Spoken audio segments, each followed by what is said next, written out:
Hey, what's up YouTube? Once again, welcome to another episode, here on Sam's Creative Toolbox. Like always, my name is Sam. You can also find me here on Facebook. And this video is all about camera movement in After Effects. I will show you several techniques on how I create my own camera animations, the camera movement. And like always, let's meet in After Effects and have some fun.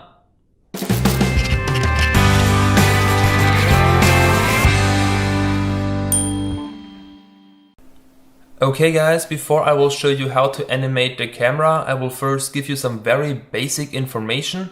And the most important one is that cameras only work in 3D space or with 3D layers.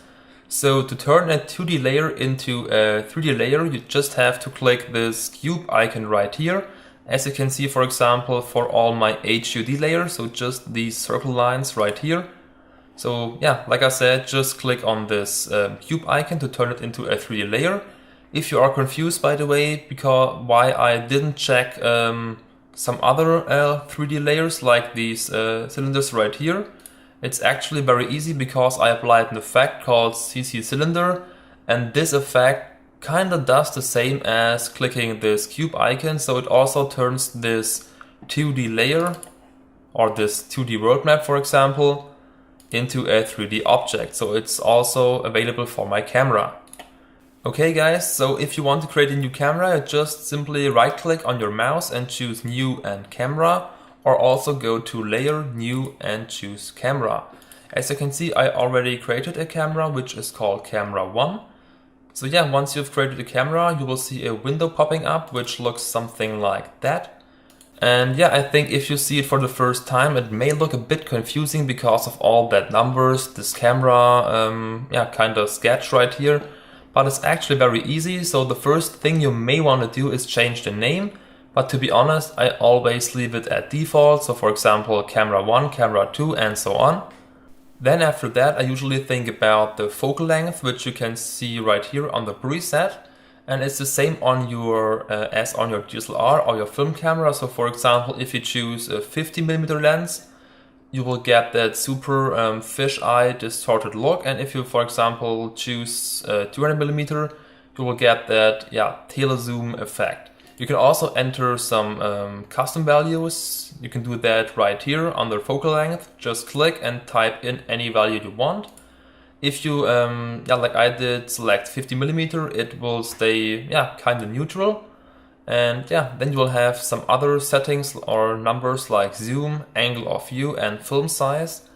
But to be honest, I never changed some of these values. I don't know exactly how they work. So I would recommend, especially if you are a beginner, to just leave everything as default. And the last thing you will have is this depth of field. For this tutorial, I will disable it because I will make in part 2. I will show you exactly how to work with depth of field because it's also kind of complicated as a beginner. So like I said, these are all your settings. And before I forget, you also get this type thing right here. So you have a 2-node camera and a 1-node camera. The difference is that a 1-node camera, I think it kind of rotates around itself. And the 2-node camera has a thing called point of interest. I usually recommend to use a 2-node camera because I personally find it a bit easier to animate and to work with. But it's up to you to choose and also to just try out which one you like better. Okay guys, so once you've typed in all your values, you are finished with your basic settings, you just click OK. Don't panic if you want to go back and change some things. You just double click this camera or go to layer and camera settings. You can always go back and change everything you want. Okay, then the next basic information is that once you create the camera, you can always see it here in active camera. You will have camera 1. So let's create a second camera, for example, which is called camera 2. You will also see camera 1 and camera 2. So as you can see right now is camera 2 selected, and you can always switch between, I don't know, all the cameras you have. Okay.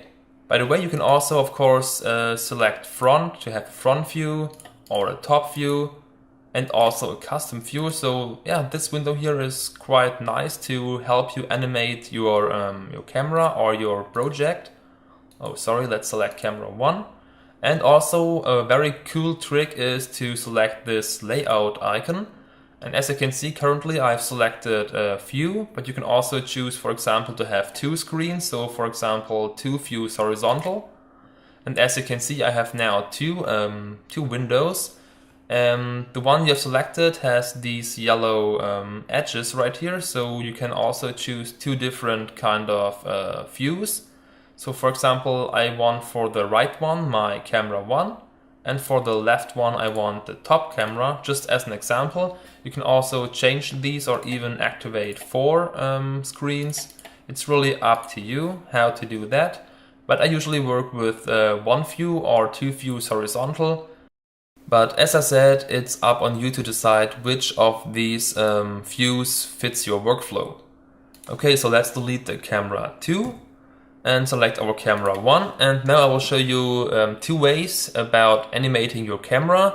The first one is with the camera tool, or the unified camera tool, which is in the toolbar on your program. You can also hit C as a shortcut, and if you click and hold, you will have a lot of different options. So you have, for example, the unified camera tool, which is a combination of these 3 below. Then you have the orbit camera tool for rotation, the track X and Y, so you can only move it in 2D space, and the track Z camera tool, which is something like zoom, so you can only zoom in and zoom out. So for example, let's select the track Z camera tool. And as you can see, I can now just zoom in and zoom out. And if I, for example, choose orbit camera tool, I can only rotate it. But I usually work with the unified camera tool, and it's actually very cool because you can work very fast instead of always go back and change to a different tool. And to work with the unified camera tool, you will have to use your mouse. So let's say you want to zoom in, you simply have to right click your mouse and then just move it forward or backwards to zoom in and out. If you want to orbit the camera, you just have to left click your mouse. And as you can see, I can now rotate my camera. And if I want to move around my object, I simply have to push my scroll wheel.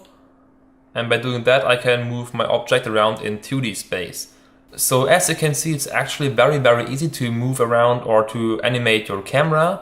I would recommend to just simply use some of your projects to just practice and get used to the camera workflow. And now if you want to animate your camera, you simply have to use keyframes. So just open up your transform settings. And as I said, I have this 2-node camera, so I will have position and the point of interest. So let's go to the beginning. And then please click on these stopwatches for point of interest and also for position. And then let's, for example, zoom in a bit. So let's say I want to start, I don't know, maybe somewhere in the left corner, and also zoom in a bit more. And then I want to, about the time of 2 seconds, I want to, let's say, zoom out a bit, get a more, more wide shot, something like that, and also maybe rotate it. Okay, and now as you can see, I start right here, and then the camera moves a bit outwards. So as you can see, it's really, really easy to animate the camera. And of course, you also have different keyframe options. So for example, you could select all your keyframes and hit F9. So it's called Easy Ease, which means that it kind of fades in, gets faster, and then slows down at the end. You can also right click and choose Keyframe Assistant and choose Easy Ease In and Easy Ease Out. And if you really want to get super pro, you could also select your keyframes and then click on this graph editor icon right here. And then you'll have also your keyframe curves, and you can also edit them separately. So you can also influence the speed and the position and everything. But to be honest, I never worked with this graph editor because, to be honest, I still don't know how to work with this graph editor exactly. So like I said, I usually only work with my keyframe and my timeline. Okay guys, so this is the first way about animating your camera, I will now open up a second project and show you a second very cool way to animate the camera. So let me give a couple of seconds about, yeah, camera to number 2, don't save. And yeah, as you can see right now, no, you can't see it. Let's wait a couple of seconds. Okay guys, as you can see, I have this new project with something like a slideshow, so just some Polaroid image frames with my New York holiday photos in it. Yeah, here's the construction comp, so it's a very high resolution. Let me show you that. Yeah, 9,500 pixels, so a very huge texture. And then I just placed some images on it.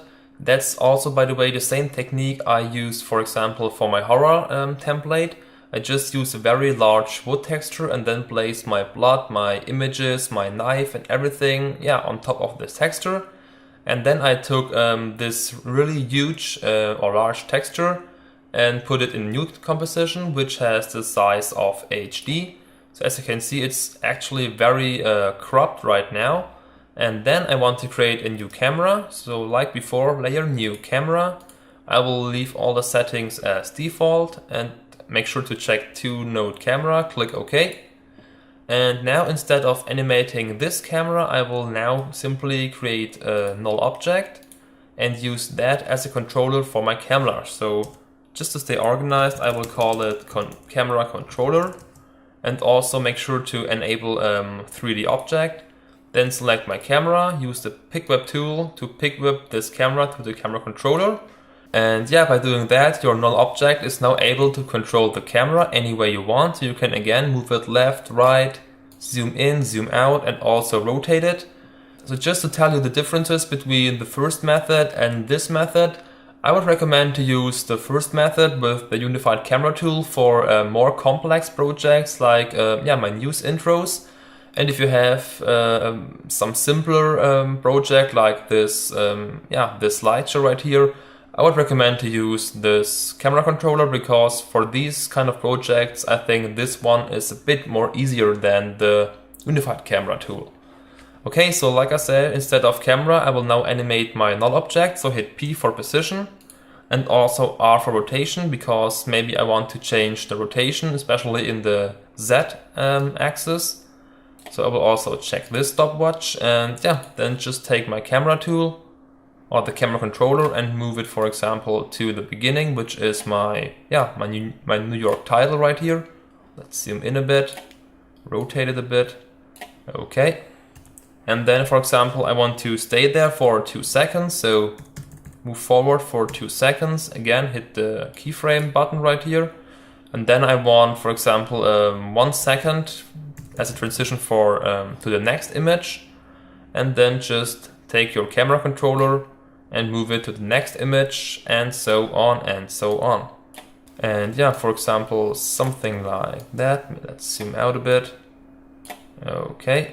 Let's also stay there for 2 seconds. Sorry, also make a keyframe for Z rotation. Then move forward again for about 2 seconds. Okay, again, click here this keyframe icon. And then again 1 second forward. And again, move your null object all the way down and zoom in a bit. This time I also want to change the rotation, so just play around with that. Zoom in a bit more. And yeah, as you can see, I now get this kind of great looking animation. Okay. And yeah, this is a very cool method, like I said, to animate your camera about like something like a texture. Before I finish, I want to show you one problem that may appear. So let's say I want to move again to the next image. So move forward for a couple of seconds and then take your null object again and now move up. Okay, change the rotation. And as you can see right now, After Effects simply creates this kind of curve right here. And sometimes you don't want that because you want your camera to really move on this particular point without making this slightly rotation to the side. And you can easily fix that by selecting your pen tool and your convert vertex tool, and then just click on this path point right here And as you can see, you now have this super linear curve. And After Effects or the camera really travels super straight to this point and then to the next point. So it's really up on you. If you want that kind of curvy look, you can leave it as a Bezier curve, but if you want to really travel exactly where you want it to be, then use this vertex tool to make it a linear path. Okay guys, that's it for camera movement today. Like always, if you find this video helpful, please give me a thumbs up, subscribe to my channel, and yeah, like always, stay creative and have fun.